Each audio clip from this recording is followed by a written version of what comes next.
गांव के सरकारी स्कूल में चेकिंग के लिए एक बड़ी गाड़ी आकर रुकी। उसमें से उतरा एक युवा अफसर, बेहद आत्मविश्वास से भरा, आंखों में सख्ती और चेहरे पर एक अजीब सी शांति। जैसे ही उसने स्कूल के अंदर कदम रखा, एक शिक्षिका की नजर उस पर पड़ी। उसके हाथ से रजिस्टर गिर गया, चेहरा सफेद पड़ गया। सामने खड़ा व्यक्ति कोई और नहीं, बल्कि उसका पूर्व पति था, जिसने उसे पढ़ाया, उसे काबिल बनाया और जिसे उसने तलाक दे दिया था। रमेश एक साधारण किसान परिवार से था। उसके पिता खेतों में मेहनत करके घर चलाते थे और माँ दिन रात चूल्हा छौंका संभालती थी। घर में पैसों की तंगी थी, मगर सपनों की कोई कमी नहीं थी। रमेश बचपन से ही पढ़ाई में अच्छा था, लेकिन हालात ने उसे जल्दी समझदार बना दिया। 12वीं के बाद उसे आगे की पढ़ाई छोड़नी पड़ी, क्योंकि घर की जिम्मेदारी उसके कंधों पर आ गई थी। गांव में ही उसकी शादी रेणु से तय हुई। रेणु एक साधारण लड़की थी, मगर उसकी आंखों में बड़े बड़े सपने थे। शादी के बाद रेणु को महसूस हुआ कि उसकी जिंदगी सिर्फ घर गृहस्थी तक सीमित नहीं रहे। वह आगे पढ़ना चाहती थी, कुछ बनना चाहती थी। रमेश को यह बात दिल से अच्छी लगी। उसने ठान लिया कि चाहे जो भी हो, वह रेणु की पढ़ाई पूरी करवाएगा। एक दिन रमेश ने रेणु से कहा, देखो रेणु, मैं ज्यादा पढ़ा लिखा नहीं हूं, मगर तुम्हें पढ़ने से मैं कभी नहीं रोकूंगा। तुम मेहनत करो, मैं तुम्हारे साथ हूं।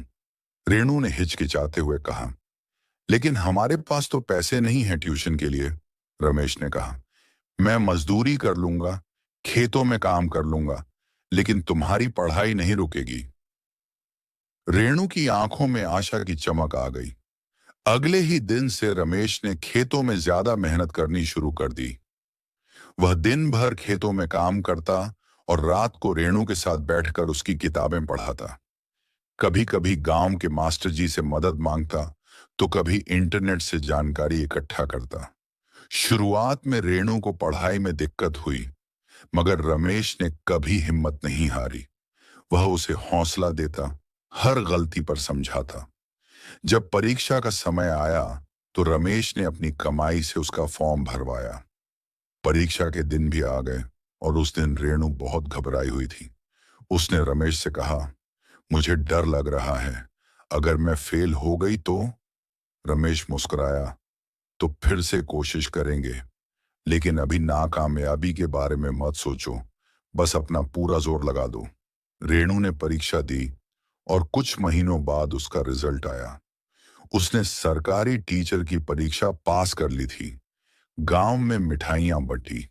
सबने रमेश की तारीफ की, उसने अपनी पत्नी का इतना साथ दिया। लेकिन रमेश को खुशी से ज्यादा संतोष महसूस हो रहा था। उसे लगा कि उसकी मेहनत सफल हुई, लेकिन उसे क्या पता था कि यह सफलता उसकी जिंदगी में एक नया मोड़ लाने वाली थी। एक ऐसा मोड़ जिसकी उसने कभी कल्पना भी नहीं की थी। अब रेणु के सरकारी टीचर बनने के बाद सब कुछ बदलने लगा। गांव की वही लड़की जो कभी रमेश के साथ चूल्हा छौंका और खेतों में मदद करती थी, अब शहर में रहने लगी थी। रमेश को लगा था कि उसकी मेहनत रंग लाई है और अब वे दोनों मिलकर एक बेहतर जिंदगी बिताएंगे। लेकिन सच कुछ और ही था। शुरुआत में सब ठीक था। रेणु हफ्ते में एक बार गांव आती, रमेश के साथ समय बिताती, मगर धीरे धीरे उसकी वापसी कम होती गई। पहले हफ्ते में एक बार, फिर महीने में एक बार, और फिर बिल्कुल ही बंद। जब भी रमेश फोन करता, रेणु व्यस्त होने का बहाना बना देती। एक दिन रमेश खुद शहर चला गया। उसने सोचा, रेणु से मिलकर बात करूंगा, शायद उसे मेरी जरूरत हो, शायद कोई दिक्कत हो। लेकिन जब वह उसके किराए के मकान पर पहुंचा, तो दरवाजे पर ताला लगा मिला।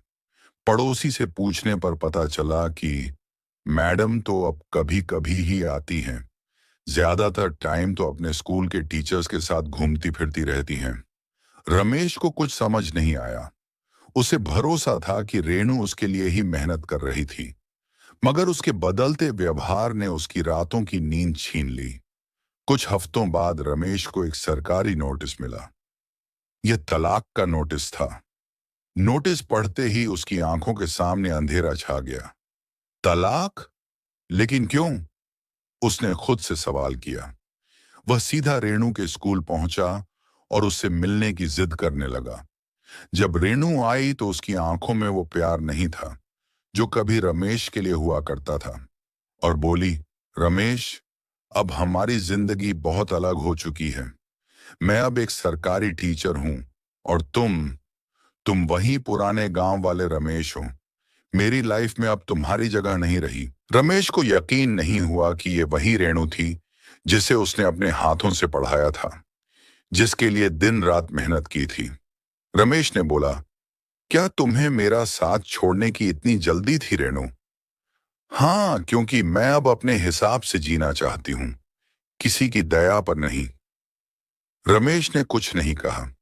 उसकी आंखों में आंसू थे, मगर उसने उन्हें गिरने नहीं दिया। वह चुपचाप वहां से लौट गया। लेकिन उस दिन उसने खुद से एक वादा किया, अब मैं किसी के सहारे नहीं, अपनी काबिलियत के दम पर आगे बढ़ूंगा। उसकी जिंदगी का सबसे कठिन दौर शुरू हो चुका था, लेकिन वह हार मानने वाला नहीं था। तलाक के बाद रमेश की जिंदगी अंधेरे में डूब गई।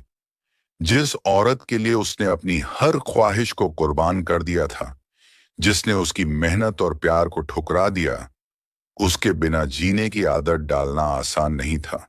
गांव में लोग ताने मारते, देखा, बीवी को पढ़ाने का यही नतीजा होता है। लेकिन रमेश किसी को जवाब नहीं देता। वो अंदर ही अंदर टूट चुका था, मगर उसने खुद को खत्म नहीं किया, बल्कि खुद को नया बनाने की ठानी। एक दिन जब वह अपने खेत में बैठा था, तभी उसके पुराने दोस्त सुरेश ने उससे कहा, रमेश, तू रेणु को भूल जा, अपनी जिंदगी बना, खुद को इतना बड़ा कर कि दुनिया तुझे देखे, न कि तुझ पर हंसे। उस रात रमेश बहुत देर तक सोचता रहा।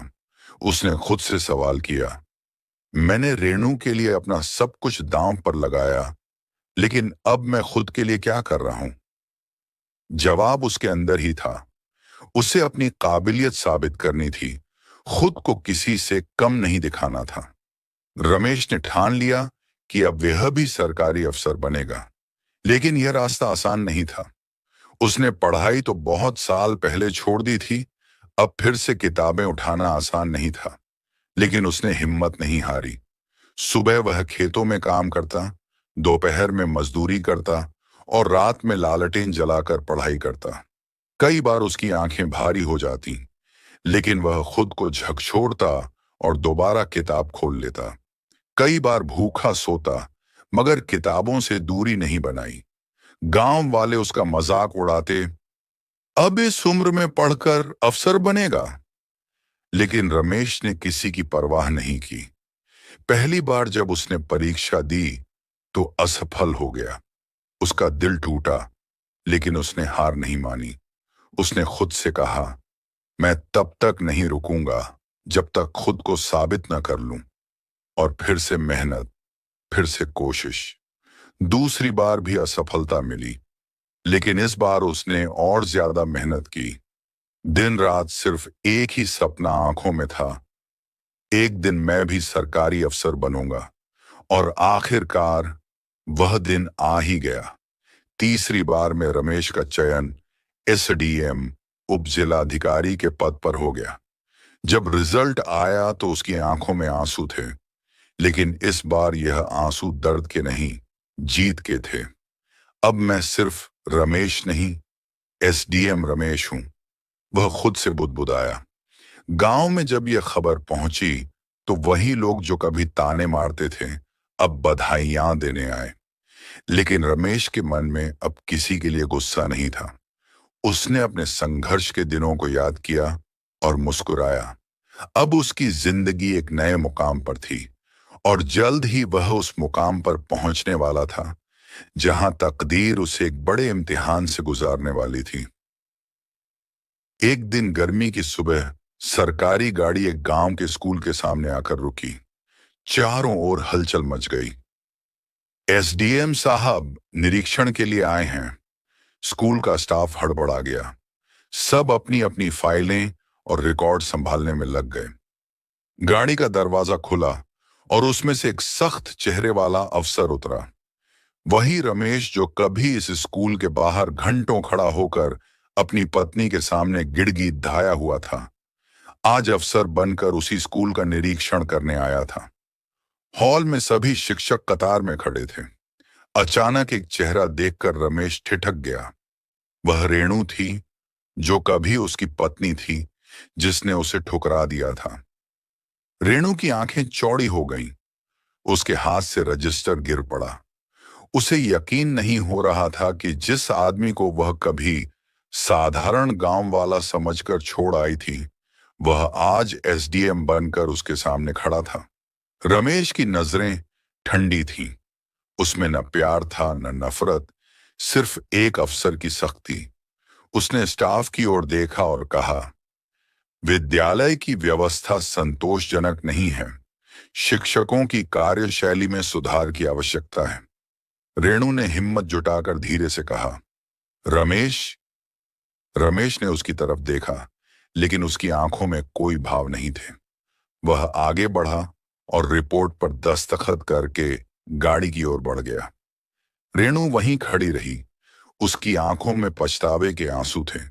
उसे समझ आ गया था कि रमेश को उसने खो दिया है, हमेशा के लिए। वह अचानक दौड़कर गेट के पास गई।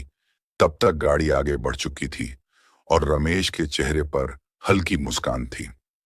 दोस्तों, स्कूल का निरीक्षण खत्म हो चुका था, लेकिन रेणु के दिमाग में एक तूफान चल रहा था। वही रमेश जिसे उसने कभी साधारण कहकर छोड़ दिया था, आज अफसर बनकर उसके सामने था। वह अंदर से टूट चुकी थी। एक दिन शाम को वह रमेश के सरकारी गेस्ट हाउस पहुंची। मुझे एसडीएम साहब से मिलना है, उसने गार्ड से कहा। गार्ड ने अंदर सूचना दी। कुछ देर बाद रमेश बाहर आया। उसके चेहरे पर वही ठहराव था, ना प्यार ना गुस्सा, सिर्फ शांति। कैसी हो रेणु? उसकी आवाज सुनकर रेणु का गला सूख गया। वह वही रमेश था, लेकिन अब अलग था, मजबूत, आत्मनिर्भर और अजनबी। रमेश, मुझे माफ कर दो। उसकी आवाज कांप रही थी। रमेश हल्के से मुस्कुराया। माफी? किस बात की रेणु? तुमने जो किया वो तुम्हारा फैसला था, और जो मैंने किया वो मेरा। तुमने अपने हिसाब से जिंदगी चुनी और मैंने अपने। रेणु की आंखों से आंसू गिरने लगे। मैंने गलती की रमेश, मैंने तुम्हें छोड़ दिया, लेकिन आज समझ आया कि सच्ची दौलत पैसा नहीं, बल्कि वो इंसान होता है जो हमारे लिए सब कुछ कर गुजरता है। रमेश चुपचाप खड़ा रहा। कुछ देर बाद उसने कहा, रेणु, जब तुम गई थी तब मैं टूटा था, लेकिन फिर मैंने सीखा कि जिंदगी दूसरों के सहारे नहीं, खुद के दम पर जीनी चाहिए। आज मैं जहां हूं, वहां तुम्हारे जाने की वजह से नहीं, बल्कि अपनी मेहनत की वजह से हूं। रेणु को महसूस हुआ कि अब वह रमेश के दिल में कहीं नहीं बची। वह रोते हुए बोली, क्या हम फिर से पहले जैसे नहीं हो सकते? रमेश हल्का सा मुस्कुराया। पहले जैसा? रेणु, जो रिश्ता एक बार टूट जाए वो फिर पहले जैसा नहीं होता। और अब मैं पीछे नहीं देखता, सिर्फ आगे बढ़ता हूं। इतना कहकर उसने रेणु की तरफ आखिरी बार देखा और बिना मुड़े गेस्ट हाउस के अंदर चला गया। रेणु वहीं खड़ी रह गई, अकेली, पछतावे के आंसुओं के साथ।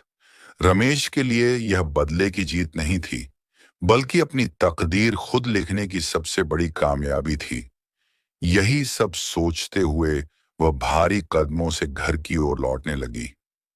रास्ते में उसे वो दिन याद आए जब रमेश उसकी पढ़ाई के लिए दिन रात मेहनत करता था, खुद भूखा रहकर उसे किताबें दिलाता था, और जब वह डरती थी तो उसकी हिम्मत बनता था।